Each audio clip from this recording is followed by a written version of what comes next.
Be ready. Start. Mr. Speaker, sir, this proposal in a way continues the tax rationalization program that was started by my party in 1974, carried forward in 1976 and further reinforced after we came back to the power in 1980.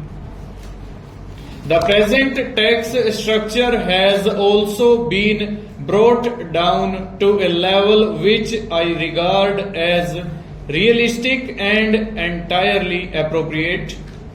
I hope this measure will have a salutary effect on our tax culture and will induce the maximum number of taxpayers to come forward and voluntarily declare their true incomes. With the reduction in rates and expeditious disposal of assessments, I believe there can now be no excuse for any leniency to be shown to those who abuse our laws. Such cases will necessarily have to be dealt with severely. In order to discourage tax avoidance and tax evasion, I am also introducing some further measures. In all cases where the annual turnover exceeds rupees 20 lakhs or where the gross receipts from a profession exceed rupees 10 lakhs, I am providing for a compulsory audit of accounts. This is intended to ensure that the books of accounts and other records are properly maintained and faithfully reflect the true income of the taxpayer. I am also proposing that loans or deposits of rupees 10,000 or more shall be taken or accepted only by crossed check or bank draft. I find that the existing provisions of the Income Tax Act provide that no suit to enforce any right relating to any property held benami can be instituted in any court by a person claiming to be the legal owner unless he has declared the income from such property in any return of income or the value of such property in any return of net wealth or furnished a notice in this behalf in the prescribed form to the income tax officer. Such return or notice can at present be given at any time before the suit is filed.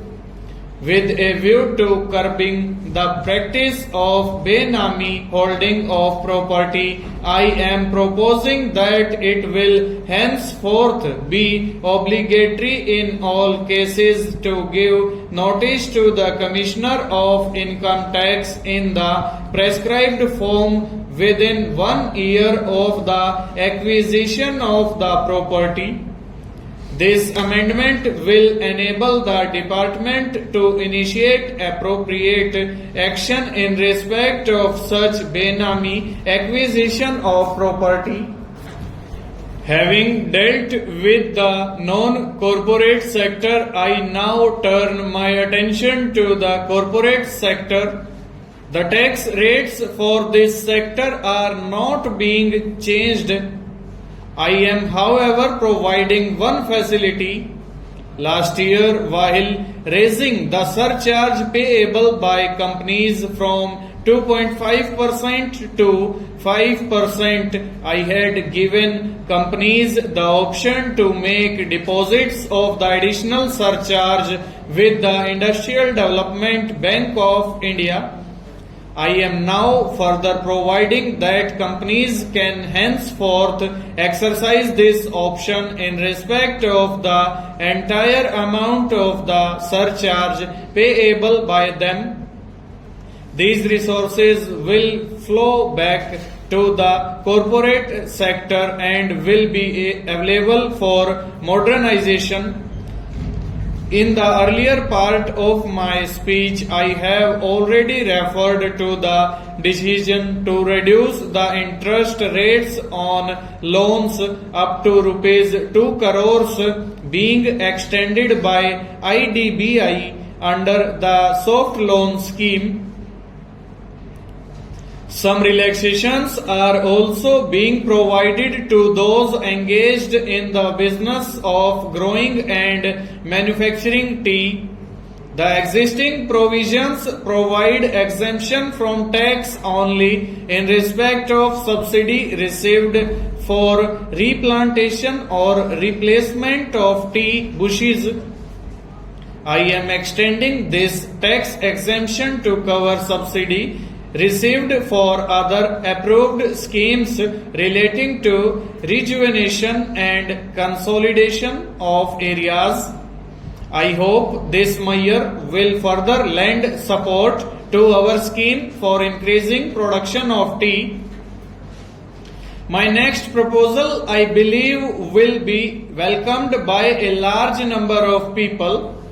Investors presently can receive dividends and interest on debentures without deduction of tax at source if they furnish an exemption certificate from the income tax officer or alternatively file a declaration to the effect that their income for the year is below the exemption limit. To reduce paperwork and avoid inconvenience to small investors, I propose to provide that widely held companies may henceforth pay interest on debentures and dividend income up to rupees 1,000 without deduction of tax at source, provided that the payment is made by an account payee, check or bank draft. Mr. Speaker, sir, I notice that certain provisions of tax laws are being misused by a section of the taxpayers. I had occasion last year to deal at some length with taxation of charitable and religious trusts and institutions. I find that some of these trusts and institutions are trying to circumvent the investment pattern for trust funds laid down by the Finance Act 1983. It is necessary to ensure that all such trusts and institutions strictly conform to the prescribed investment pattern. I therefore propose to provide for fixation of income of defaulting trusts and institutions at the maximum marginal rate of income tax over.